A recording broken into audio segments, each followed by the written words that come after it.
बड़ा कह रहे हैं, मैं तो बहुत ही छोटी हूँ आपसे, आपके अनुभवों से, जो लड़ाई और जो संघर्ष कर रहे हैं उससे बहुत, और इसलिए थोड़ा सा परिचय आवश्यक है. मी मराठी बोलू शकते, असं नाही की मी एकदम नाही बोलू शकते, पण माझी मराठी छान नाही आहे, तर मी हिंदीवरून बोलणार. चिंतन करायलासाठी आवश्यक आहे जे हे गोष्टी आहेत ते, बराबर. तो इसके लिए वो भाषा जो मेरे लिए आसान है, आपको जो ना समझ आए मुझे पूछ लीजिएगा, हम कोशिश करेंगे कि अपन एक दूसरे को समझें, बराबर. तो क्या है कि पहले मेरा थोड़ा सा परिचय. मैं गुजराती हूँ और इसके लिए बहुत शर्मिंदा हूँ. अभी की जो परिस्थिति है उसमें बहुत ही शर्मिंदा हूँ. नहीं, शर्मिंदा होने की ज़रूरत है, क्योंकि अगर मैं अपने आप को कहूँ कि मैं गुजराती हूँ तो शर्मिंदा होने की बहुत ज़रूरत है. जो कर रहे हैं गुजरात में, जो कर रहे हैं गुजरात के नाम पर, उसके लिए शर्मिंदा होना बहुत ज़रूरी है, क्योंकि जहाँ से हम अपनी ऊर्जा लेते हैं वहाँ अगर गलत हो रहा है और जो लाखों लोगों को गलत कर रहे हैं, तो उसके लिए माफ़ी मांगना, उसके लिए अपने आप को जिम्मेदार, उसका हिस्सा मानना, उसके विरोध भी खड़े हो तब भी उसका हिस्सा मानना ज़रूरी है. तो खैर, मेरी पैदाइश बम्बई में हुई और एक गुजराती परिवार में हुई. क्या बोलते हैं, जो सोनार का काम करते, झवेरी, जो सोनार का जो काम करते हैं, कलाकारी का काम, कलाकारी का काम करते हैं, कलाकारी का काम करते हैं, सोनार का काम करते हैं. उस परिवार में जन्म हुआ. मेरे जो दादा थे उनकी झवेरी बाज़ार में सोने चांदी की दुकान थी, और मेरी जो दादी थी वो बहुत पढ़ती थी. उनको वो जब अंधी होने लगी तो हमको उसको पढ़ के सुनाना पड़ता था. इतना उसको उससे पढ़ने की रुचि मेरे अंदर आई थी, क्योंकि मेरी दादी बहुत पढ़ती थी. और वैसे बहुत कोई पैसे वाले नहीं थे, पर पढ़े लिखे लोग थे घर के अंदर. और पिताजी मेरे बहुत ही खुले विचार के इंसान थे. मैं जो मानते थे कि स्त्री, जैसे बाबा साहेब या फूले दोस्त मानते थे, वो मेरी माँ को दोस्त मानते हैं. तो मैंने वो घर के अंदर देखा जहाँ पिताजी और माँ दोस्त थे, और दोस्ती की तरह वो एक दूसरे का साथ देते थे. और इसके करते मैं और मेरा भाई जिस तरह से आगे बढ़े, खूब आज़ाद विचार से अपनी बात कहने का अधिकार रखना, उससे निडर होके बात रखना, ये सब हम लोगों ने घर में देखा और सीखा. और इसके करते सवाल भी पूछते थे. तो कोई गरीब क्यों है, किसी के पास कपड़ा क्यों नहीं है, किसी के पास गाड़ी क्यों है, किसी के पास गाड़ी क्यों नहीं है, ये सवाल भी पूछते थे. और इसके जवाब अभी तक ढूंढते रहते हैं, अभी तक वो खोज रहे हैं. तो जिस भी फील्ड में गए, मेरे जो माँ के भाई थे वो फिल्म इंडस्ट्री में बड़े प्रोड्यूसर थे. तो उसके करते सबने ये उम्मीद की कि मैं भी फिल्म इंडस्ट्री में एक्टर बनूंगी. पर मुझे जहाँ पे कोई और मुझे निर्देशन दे कि मैं कैसी जिंदगी जीऊँ, मुझे पसंद नहीं था. मुझे नहीं अच्छा लगता था कोई मुझे कहे कि क्या कहानी मुझे अच्छी लगनी चाहिए या क्या कहानी पे मैं किरदार करूँगी. मैं कहानी खुद लिखना चाहती थी. तो इसलिए मैं एक्टर नहीं बनी. और मुझे कभी भी स्टेज का, लोगों से वाहवाकार का इच्छा नहीं हुआ. मुझे कभी पसंद नहीं हुआ मशहूर होना, अभी भी पसंद नहीं है मुझे. और मैंने जब फिल्म इंस्टीट्यूट में अपनी पढ़ाई की सिनेमा की, तो मैंने तब सोचा कि जिस तरह का सिनेमा बम्बई बनाती है, जो ज़्यादातर लोग देखते हैं, वो सिनेमा से मैं जरा भी अपने आप को जोड़ नहीं पाती हूँ. मुझे घिन्न होती है बहुत सारी चीज़ों से वो सिनेमा देख के, क्योंकि वो हकीकत से इतना अलग था और झूठा था, बेईमान था, जो कि मेरे अंदर की घृणा, लालच, द्वेष, छोटापन बढ़ा रहा था. मेरे अंदर का इंसान, मेरे अंदर का दोस्त, मेरे अंदर का शक्तिशाली इंसान को ख़त्म कर रहा था। ये समझ रहे हैं ना हम सब, ये सारे सबका हिस्सा है ना ये। हमको भी लगता है कहीं हम कभी भूल जाते हैं वो बात को, पर मैं नहीं भूलना चाह रही थी वो बात को।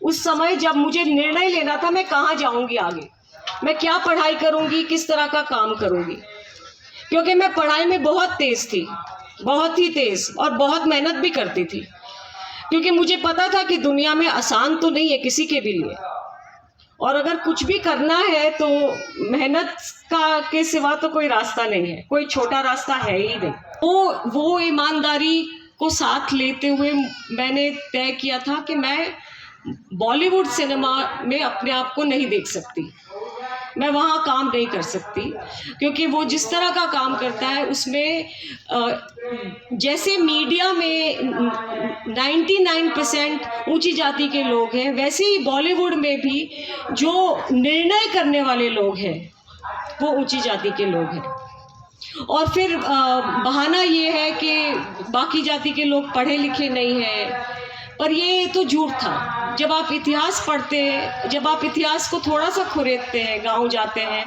और मैं बम्बई में पली पड़ी, पर मैंने अपना पूरा जो एमए की पढ़ाई के बाद का समय बिहार, यूपी, राजस्थान के गाँव के अंदर खूब पिछड़े इलाकों में, ऐसे इलाके जहाँ पानी नहीं है, बिजली नहीं है, आदिवासी इलाके, पूरा नर्मदा घाटी का आदिवासी इलाका, यूपी का, बिहार का, ये सब में बहुत समय बिताया।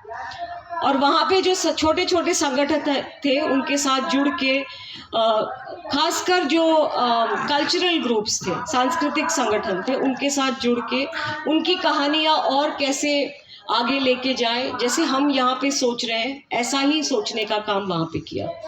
तो उसके लिए सबसे पहले जो दृष्टिकोण है उसके बारे में अपने को सोचने की ज़रूरत है। जो इन्होंने बहुत सही बात कही कि गोरा मतलब अच्छा और काला मतलब खराब, ये दृष्टिकोण कहीं ना कहीं हमारे अंदर भी आ गया है। जो अपने आप को दलित, आदिवासी के साथ खड़े हुए देखते हैं, वो उनके अंदर भी ये कहीं ना कहीं इसके विरोध में वो भी फेयरनेस क्रीम खरीदते हैं कि नहीं?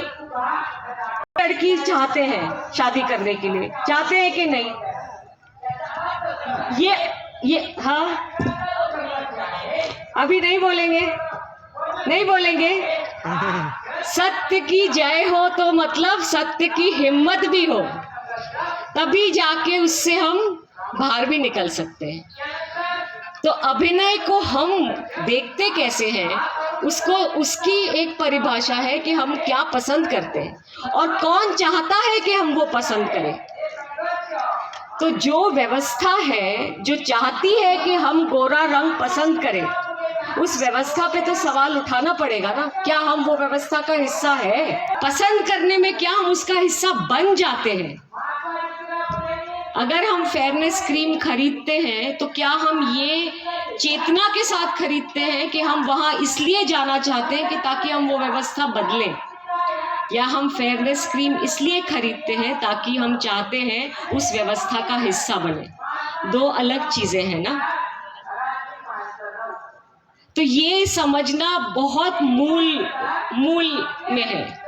और जब तक हम ये व्यवस्था, ये वर्ण के अंदर स्पष्ट है ना, ये गोरे काले का जो फर्क है, तो जो मजदूरी करता है, जो पसीना बहाता है, उसकी कहानी नहीं लिखी जा रही, उसकी कहानी नहीं दिखाई जा रही। करेक्ट? और हम टीवी देखते हैं, हम इसके ऊपर विज्ञापन देखते हैं, और इसके करते हमारी मानसिकता पर असर भी पड़ता है। हम कौन से रंग के कपड़े पहनते हैं, हम किसको ऊंचा मानते हैं, हम किसको ऊंचा मानते हैं? हम सबसे ऊंचा जो 8 घंटा मजदूरी करता है उसको नहीं मानते हैं, उसको ये सम्मान नहीं दे पाते, हमारे मन में नहीं दे पाते। बात की बात बाद में। करेक्ट? हम किसको ऊंचा मानते हैं? जो पैसे वाला है। तो पूंजीवाद से हमारा सहयोग हो गया ना। जब हमारे मन में लगेगा कि ये आदमी जो पैसे वाला है वो संपन्न है, वो सक्सेसफुल है, तो हमने पूंजीवाद के साथ समझौता कर लिया। हम ये माने अगर स्पष्ट रूप से कि हम इस पूंजीवादी विचार से ही अलग खड़े हैं, तो हम कभी पैसे वाले को मान नहीं देंगे या हम उसकी तरफ बढ़ेंगे ही नहीं। हमें पता है कि किस बेईमानी से ही वो पैसा रख सकता है, वो ईमानदारी से पैसा रख ही नहीं सकता, वो कमा ही नहीं सकता। जो व्यवस्था है जहाँ 60% लोगों के पास खाने को नहीं है, जहाँ 7% सरकारी आंकड़ों के अनुसार 40 से 60% बच्चे और खासकर महिलाएं, लड़कियां कुपोषित है भारत में, खाली महाराष्ट्र में ही नहीं। तो उस देश में कोई भी पैसे वाला कैसे सक्सेसफुल को आप कैसे सक्सेसफुल मान सकते हैं? पर जो हमारी, आप एक भी टीवी सीरियल देख लीजिए, आप में से कितने लोग टीवी में सीरियल या न्यूज़ देखते हैं? हाथ उठा के बताइए प्लीज, कितने लोग? कौन नहीं देखता? अच्छा चलिए हाथ उठाइए, कौन जरा भी नहीं देखता? देखता ही नहीं, टीवी नहीं है। किसके पास टीवी है ही नहीं? 1 2 3 लोग, तो बाकी 4 लोग, बाकी सब हमारे में से लोग टीवी देख रहे हैं, करेक्ट? और उसका जो असर हो रहा है हमारे पर और समाज के ऊपर, वो उसका अभिनय के साथ, उसका दिग्दर्शन के साथ, उसका हमारी जिंदगी के साथ क्या रिश्ता है और हमें उसको कैसे देखना चाहिए, इम्पोर्टेंट है ना ये बात। क्योंकि हम कचरा तो नहीं चाहते ना अपने घर में, तो हमारा दिमाग भी एक तरह का घर है ना। तो ये जो हम देखते रहते हैं, हम जो कचरा वो बना रहे हैं उसको हम खरीदते रह रहे हैं। खरीद रहे हैं कि नहीं? ना ही पसंद आता तब भी चल रहा, शोर कर रहा है, दिमाग सड़ा रहा है, तब भी चल रहा है ना। और ये जहर कौन बना रहा है? जिसके विद्रोह में हम आज यहाँ मिल रहे हैं, वो बना रहे हैं ना। तो सबसे पहले तो आप मुझे बताइए कि कल से टीवी देखेंगे कि नहीं देखेंगे, फिर हम आगे बात करते हैं। सवाल है, सत्य की शोध में चले हैं हम।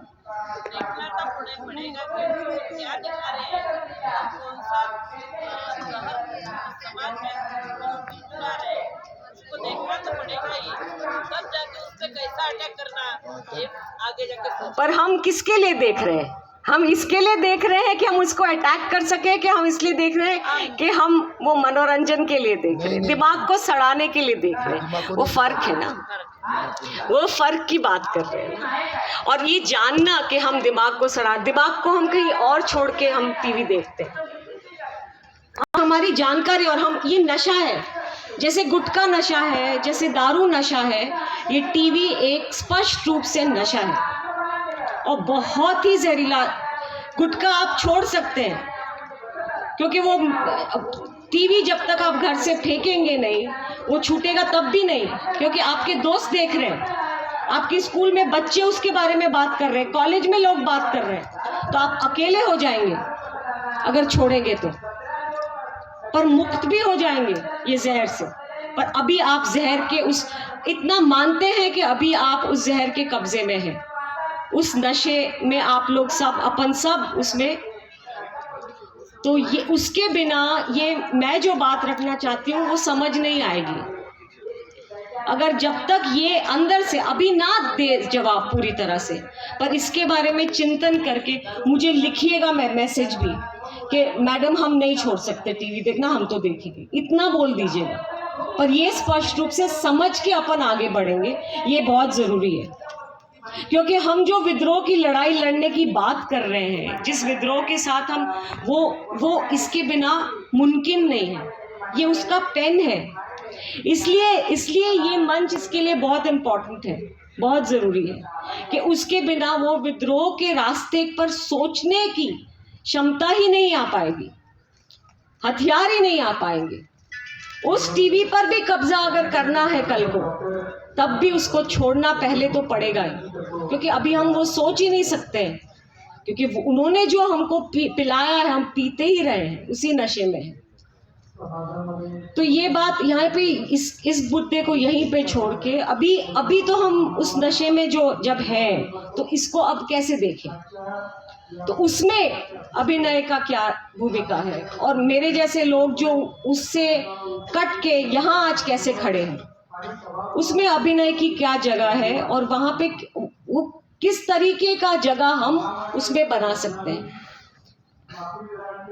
तो आप में से जो लोग इस मीडिया से जुड़े हुए हैं, जो चाहते हैं मीडिया में, वो सबसे पहले तो वो कहानियाँ इकट्ठी कीजिए जो साधारण लोगों की, अपने लोगों की अद्भुत कहानियां हैं, क्योंकि अभी तक का जो पूरा कहानी है, जो नैरेटिव जिसको बोलते हैं, जो तर्कबाजी है, वो एक ही तरफी है।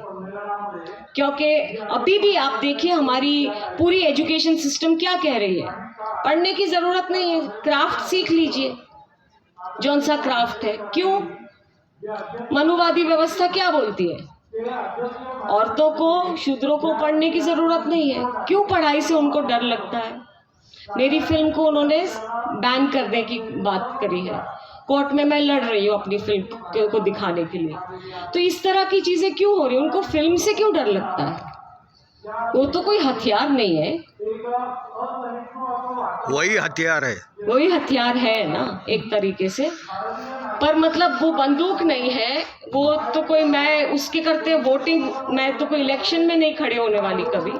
तो फिर तो संस्कृति जो कल्चर है, जो मंच पे हम बात कर रहे हैं, वो उससे ताकतवर हथियार कोई नहीं है। क्योंकि जब मन बदलता ना, आप उसको वापस नहीं बदलवा सकते। तो आप अगर एक बारी वो मन से वो चीज़ के साथ, जिसके साथ भी जुड़ गए हैं, वहाँ रहेंगे, तो वो कैसे अपन उस तरफ वो समझ पाए और उसको शक्तिशाली बना पाए, वो उसके हथियार ढूंढने हैं। तो ऐसी व्यवस्था जहाँ पे आपको वो खड़ा ना होने दे, ऐसी व्यवस्था में उनकी गलती जितनी है उतनी अपनी गलती है ना। हमने अपने आप को अगर मजबूत नहीं बनाया तो वो हमको धक्का मार सकते हैं। अगर हम अपने आप को मजबूत बनाएंगे, बहुत गलत परिस्थिति, अन्याय, अद्भुत अन्याय है। अंग्रेजों ने जो अन्याय किए उससे हम बाहर तो निकले भी नहीं, उससे 4 गुना और अन्याय चल रहे हैं अभी।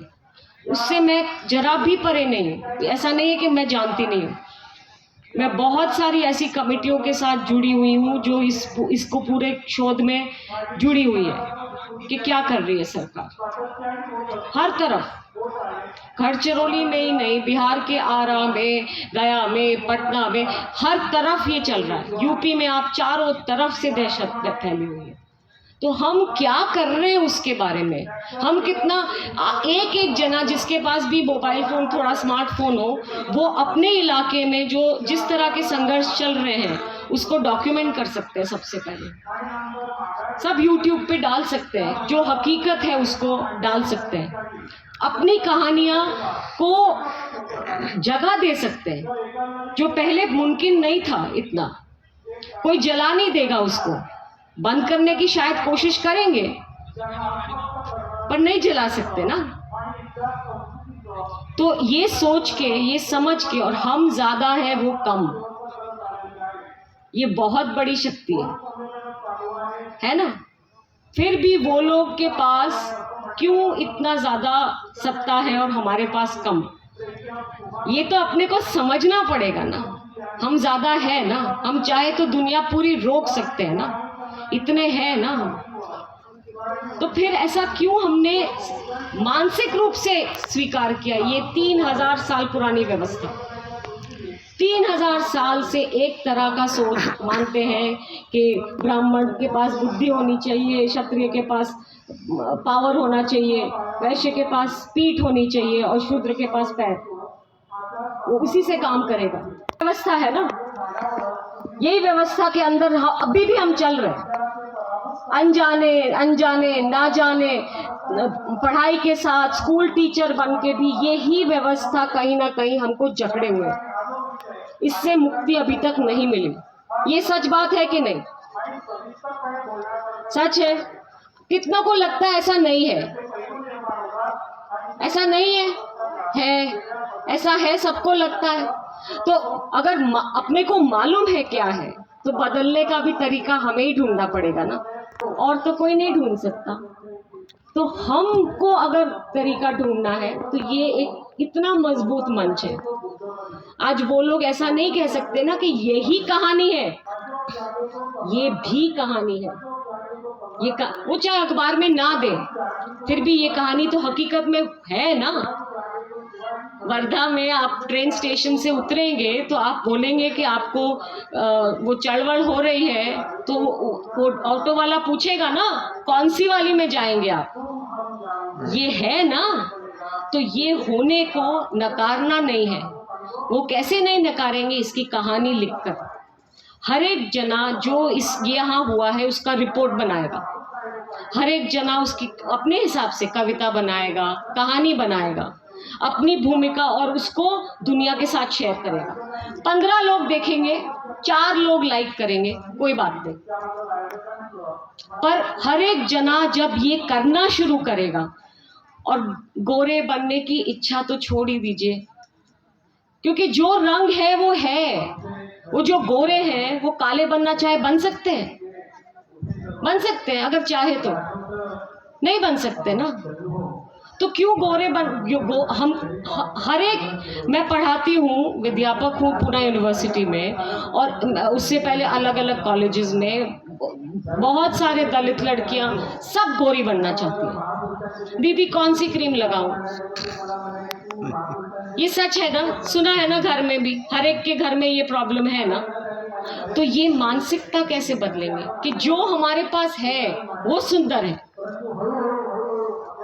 जो मैं हूँ उसमें ही सुंदर हूँ, और उसके अलावा हो ही नहीं सकती सुंदर। कोई और सुंदर उसके लिए है, अपने खुद के लिए, क्योंकि ना मैं उसके जैसी हो सकती ना वो मेरे जैसी, कुछ भी कर ले, कितनी प्लास्टिक सर्जरी करा ले। तो इच्छा वहां क्यों है? क्यों वो इच्छा बनाते हैं तुम्हारे लिए? ताकि तुम अपने आप को कम महसूस करो, और जब तुम अपने आप को कम महसूस करते हो तो तुम कुछ नहीं हो जाते, तुम कुछ नहीं हो जाते।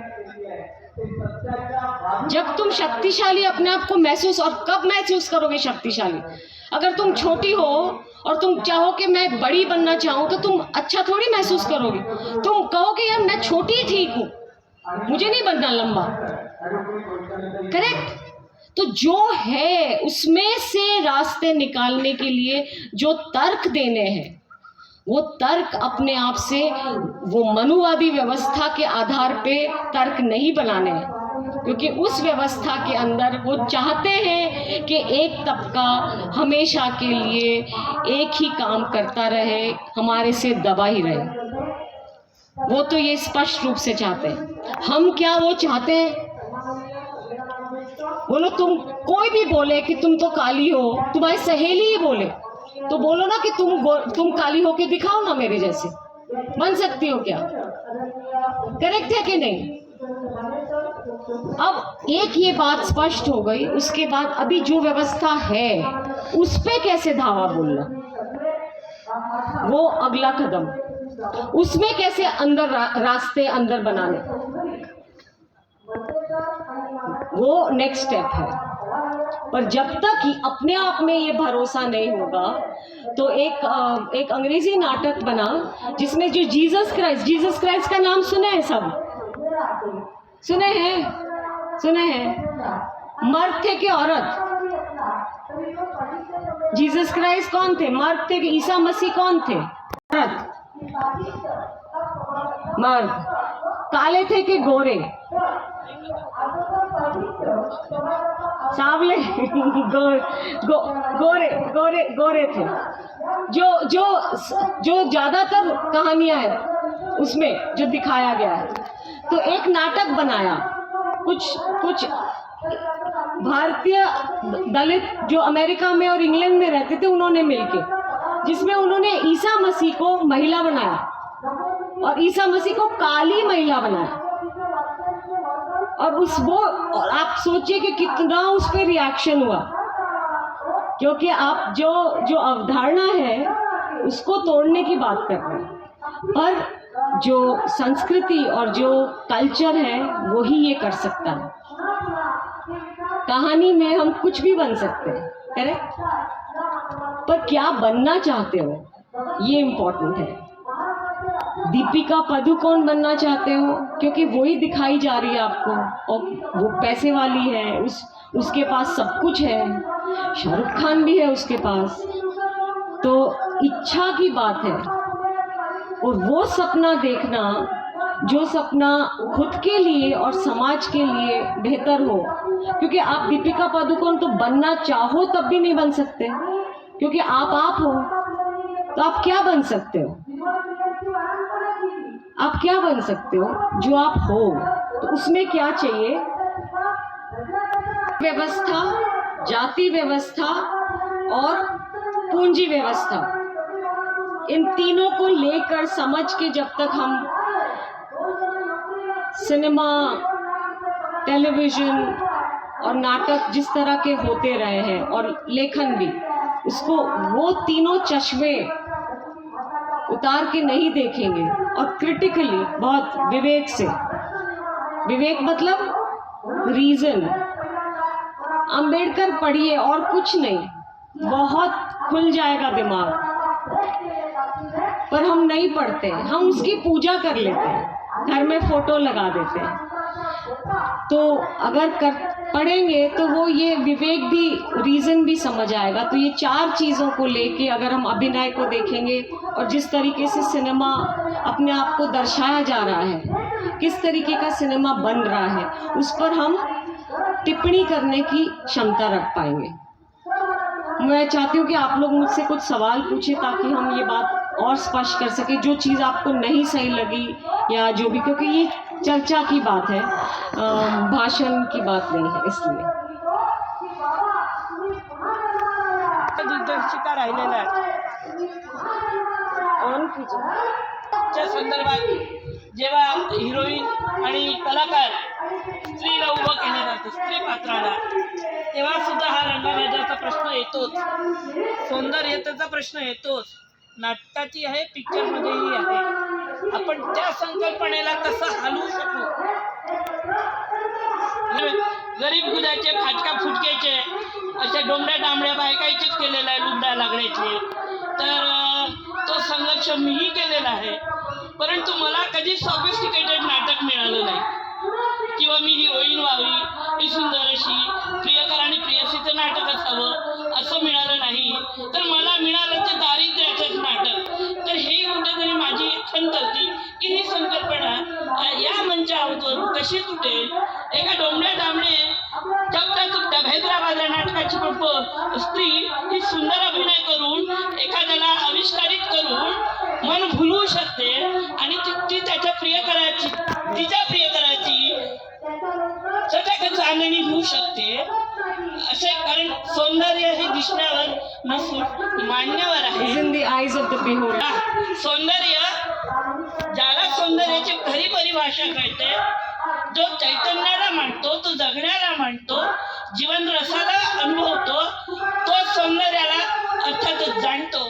आणि अशाला ती भेदरी बाजरी चपटी चापटी अभिनयाची स्त्री ही त्याची प्रेस वाटू शकते। कि ये सच है और ये बहुत ही कड़वा सच है और ये बहुत गलत बात भी है। जिस तरीके से नाटक दर्शाते हैं गरीब को, अमीर को, किसको ऊंचा मानते हैं, पर हम वो खरीदते हैं। वो दृष्टिकोण जो देखने वाला है वो निकार दे, वो बोले मैं ऐसा नाटक देखूंगा नहीं, मैं ऐसा नाटक नहीं बनाती, मैं ऐसे नाटक को देखती नहीं हूँ और कॉलेज से नहीं देखती हूँ, मेरे घर में टीवी चैनल है ही नहीं और 20 साल से नहीं है। अफगानिस्तान वॉर हुई उस समय से मेरे घर में केबल नेटवर्क ही नहीं है, मैं केबल रखती नहीं। और मैं डॉक्यूमेंट्री फिल्में बनाती हूँ तो मुझे न्यूज़ जानना बहुत ज़रूरी है। ऐसा नहीं है कि मुझे जानना, पर जानने के तरीके हो सकते हैं। कचरे पेटी में से मैं सोना नहीं निकालने वाली हूँ या खबर नहीं निकालने वाली हूँ। तो उसी तरीके से वो परिवर्तन जो लाना है वो यहाँ से आएगा। वो परिवर्तन वहाँ से नहीं आएगा।